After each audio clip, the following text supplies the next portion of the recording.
You just paid a pirate. Check your insurance premium, your shipping costs, that coffee you bought this morning. About $37 from your paycheck this month went to a system that was literally designed by criminals in 1572. But here's the thing nobody tells you. The pirates won. They didn't just survive, they became governments. They didn't stop stealing, they just legalized it.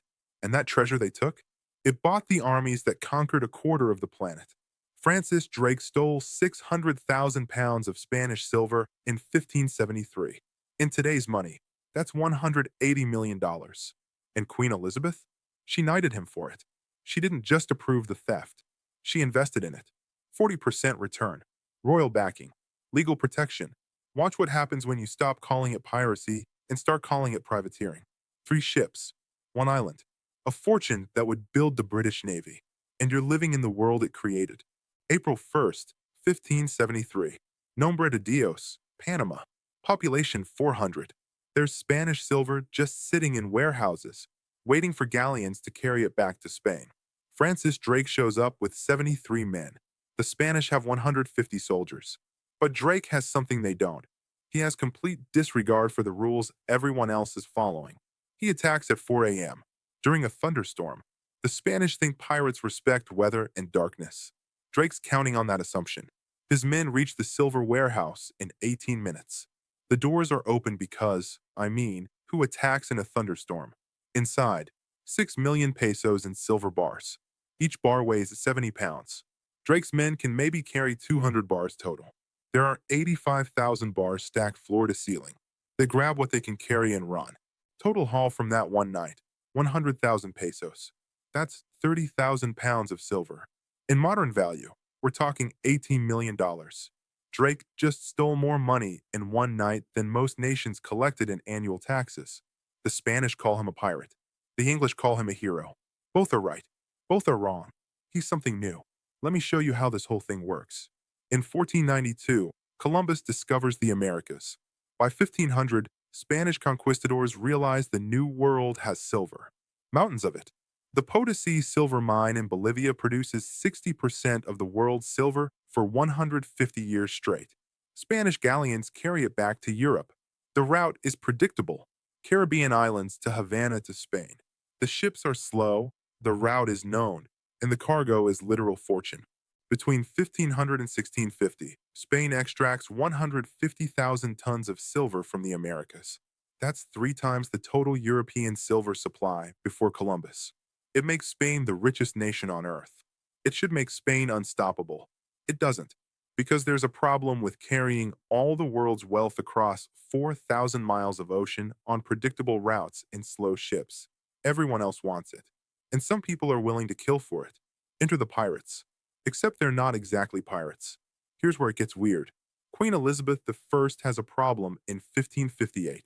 She inherits a broke country. The treasury has 100,000 pounds. Spain has 10 million pounds. England can't compete in traditional warfare. They can't match Spain's army or navy through legitimate means. But Elizabeth isn't interested in legitimate means. She has a better idea. Outsource the war to criminals and take a cut. She issues letters of marque. These are legal documents that authorize private ship captains to attack enemy vessels. The authorization comes with conditions. Attack only Spanish ships. Give a percentage back to the crown, and don't call it piracy. Call it privateering. Same violence. Same theft. Different paperwork. Francis Drake gets his letter of marque in 1572. Elizabeth invests 1,000 pounds of crown money in his expedition.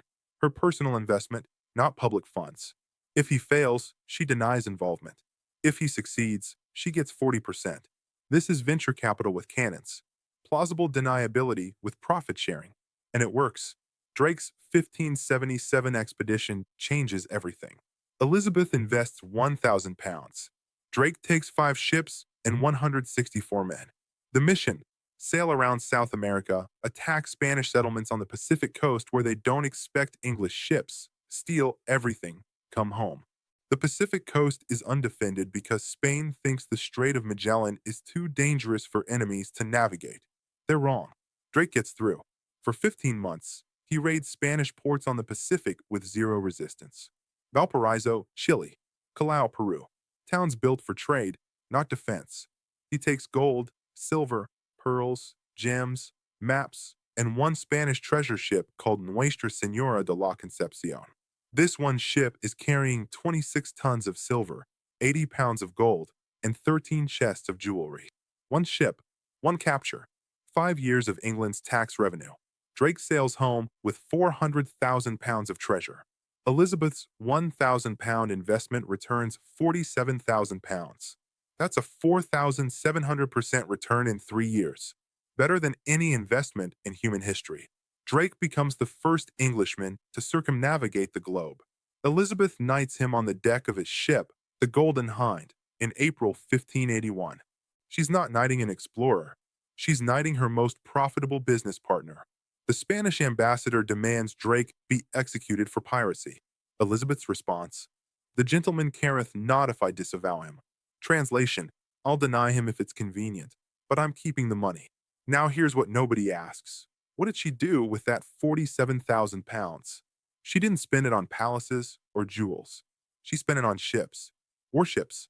Drake's treasure-funded construction of 18 new warships between 1581 and 1588. Each ship cost 2,000 to 4,000 pounds. These aren't merchant ships converted for war. These are purpose-built war machines, faster than Spanish galleons, more maneuverable, better cannons. When the Spanish Armada attacks England in 1588 with 130 ships and 30,000 men, England defeats them with 34 warships. 18 of those 34 were funded by Drake's stolen silver. Pirate treasure defeated the Spanish Armada. That's not a coincidence. That's a business model. And England isn't the only one who figured it out. Netherlands, 1568. The Dutch are rebelling against Spanish rule. They're outnumbered, outgunned, and broke. Spain has the silver. Spain has the army. The Dutch have fishing boats in anger. They need funding. They can't get loans because they might lose the war. So they do what England did: legalize piracy and take a cut. The Dutch West India Company is founded in 1621. It's a private corporation with government authorization to wage war, establish colonies, and attack Spanish ships. Shareholders invest money. The company uses it to buy warships and hire crews. Profits get distributed as dividends. Warfare as corporate structure. Violence as investment opportunity. In 1628, Dutch Admiral Piet Heyn captures the Spanish silver fleet off Cuba. The entire fleet, 11 ships carrying 177,000 pounds of silver and other goods worth 11.5 million guilders total. In modern value, that's $870 million. Biggest heist in history. The Dutch West India Company distributes 50% dividends to shareholders that year. War becomes the most profitable industry in Amsterdam. Piet Heyn returns home a hero. Songs are written about him. Children sing them for 400 years. The song celebrates a military victory. But read the lyrics. They're about money, about silver, about profit. The Dutch use Heyn's silver to fund their army for 6 more years of war against Spain. By 1648, Spain recognizes Dutch independence. Pirate treasure bought a nation's freedom. But here's the twist. The system doesn't stop with independence. It scales. By 1650, Dutch and English privateers aren't just attacking Spanish ships. They're attacking each other's ships. The letters of marque get more specific. Attack ships from whatever nation we're at war with this year. England and Netherlands fight 3 wars between 1652 and 1674. Private merchant companies wage the wars. Governments just issue authorizations. The East India Companies, both English and Dutch, have larger armies than most nations. The Dutch East India Company has 40 warships and 10,000 soldiers by 1669. That's a bigger navy than Denmark. It's a private corporation. It wages wars in Indonesia, India, Sri Lanka, and South Africa simultaneously. It pays dividends while conquering territories. The English East India Company eventually rules India with an army of 260,000 men. That's twice the size of the British Army. A corporation governs 400 million people, not through legitimate authority, through the same mechanism Drake used in 1573: violence, profit, and government authorization. The transition from pirate to privateer to corporation to empire is seamless. The ethics never change, only the paperwork. Let me show you how it works in practice. Henry Morgan, Jamaica, 1668. Morgan has a letter of marque from the English Governor of Jamaica, authorization to attack Spanish holdings in the Caribbean. Morgan assembles 900 men and 12 ships. Not a navy, a private fleet funded by investors. Each man gets a share of profit. Wounded men get extra. Dead men's shares go to families. It's the world's first employee stock ownership plan, except the company's business is assault. Morgan attacks Portobello, Panama. The city has 3 fortresses. Morgan takes them in one day. He holds the city for ransom. Spain pays 100,000 pesos to get it back. Morgan's men get rich. Morgan gets richer. The English governor gets his cut. The following year, Morgan attacks Maracaibo, Venezuela. Same pattern. Assault, ransom, profit sharing, government percentage. In 1671, Morgan attacks Panama City with 1,400 men. Panama is the richest city in the New World. The attack violates a peace treaty between England and Spain. Morgan doesn't care. He sacks the city, takes 750,000 pesos, burns it down. The Spanish complain to England. England arrests Morgan and brings him back to London for trial. 2 years later, England knights him and makes him Lieutenant Governor of Jamaica. His job? Stop piracy in the Caribbean. The pirate is now the law. This is an irony. This is pattern completion. Morgan spends the rest of his life arresting pirates who do exactly what he did. The difference isn't the action. It's the authorization. With government backing, it's privateering. Without backing, it's piracy. Same violence. Different paperwork. Morgan dies rich and respected in 1688. Jamaica names a rum after him. You've probably drunk it. Now watch what happens when you line up the pattern. Drake steals 400,000 pounds in 1580.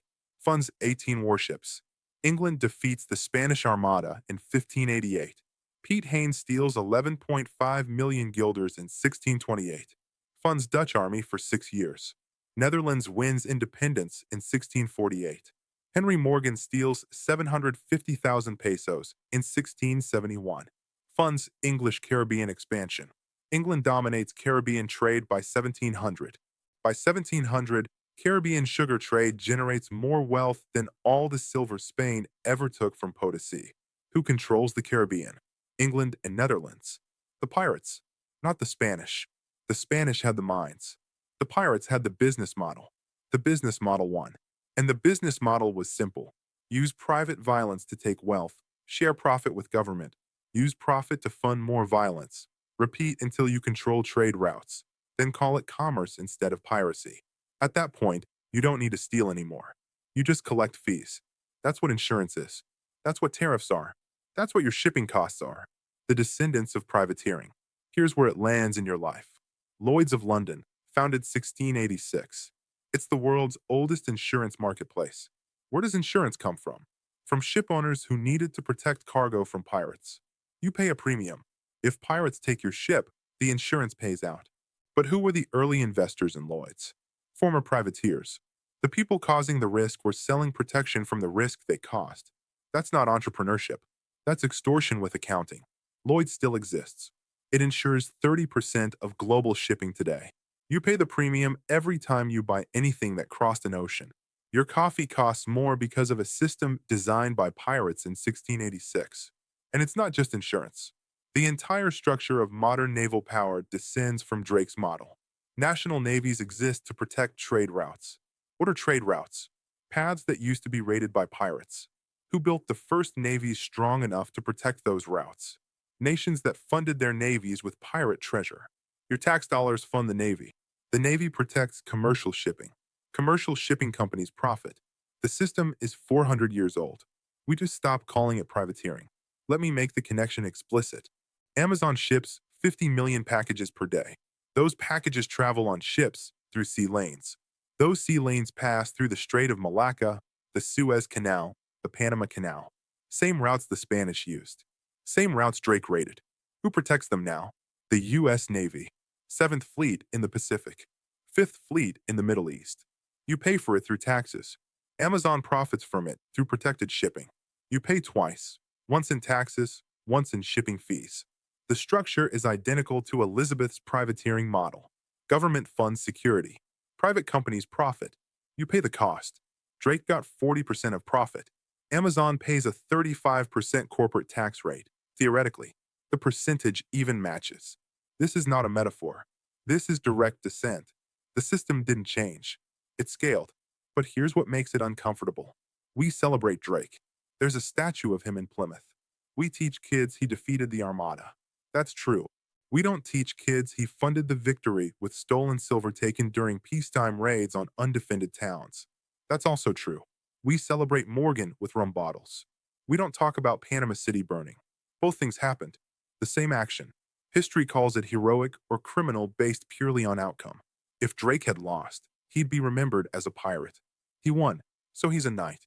If the Spanish had won the colonial competition, we'd remember Drake the way we remember Blackbeard, criminal executed for theft. But England won, so Drake is a hero. The difference between piracy and naval power is victory. That's it. Not morality, not law. Victory. The winners write the definitions. The losers get executed or forgotten. And here's the final pattern. The cycle continues. In 1816, the Congress of Vienna outlaws privateering. Why? Because by 1816, major European powers have strong enough navies that they don't need privateers anymore. They have official warships funded by stable tax systems, funded by colonial trade, funded by centuries of privateering profit. The system ate itself. Once the pirates built governments strong enough to field permanent navies, governments banned piracy. Not because piracy was wrong, because it was no longer necessary. The same nations that built empires through legal piracy spent the 1800s hunting pirates. England, the nation that knighted Drake for piracy, spent 50 years suppressing Caribbean piracy after 1716. The nation built by pirates killed pirates once piracy threatened the system pirates had built. That's not hypocrisy. That's evolution. The most successful pirates become governments. Governments suppress competition. Morgan's career shows the entire arc in one lifetime. Pirate to privateer to government official hunting pirates. One man, three roles, same person. So what does this mean for you? It means the world you live in was built by violence that became legal through victory. It means the systems you pay into, shipping insurance, naval protection, trade route security, descend directly from organized theft. It means the difference between criminal and hero is often just government authorization and historical outcome. And it means this: the pattern hasn't stopped. It's evolved. We don't call it privateering anymore. We call it private military contractors. We don't call it letters of marque. We call it defense contracts. Same structure. Private companies, government authorization, profit from violence, legal protection. Blackwater in Iraq operated under State Department contracts. Private soldiers, government backing, profit motive. If you squint, it looks a lot like Drake's 1577 expedition. Different ocean, same model. Does this mean modern systems are illegitimate? No. It means they have complicated origins. Does it mean we should reject them? That's your choice. But you should know what you're accepting. The navy that protects your shipping was funded by treasure stolen from undefended towns. The insurance you pay descends from protection money charged by former pirates. The colonial empires that shaped global trade routes were built by men Elizabeth called privateers and Spain called pirates. Both were right, and you're living in the world they created, paying into systems they designed, accepting as normal what would have been called criminal 450 years ago if the other side had won. Francis Drake died in 1596. Dysentery off the coast of Panama, the same coast where he stole his first fortune 23 years earlier. They buried him at sea in full armor inside a lead coffin. The coffin has never been found. $200 million in stolen silver bought the navy that buried him with honors. That navy ruled the seas for 300 years. The treasure bought armies. The armies built empires. The empires wrote history. And history called it heroic. Maybe it was. Maybe it wasn't. But it definitely happened. And we're still paying the bill.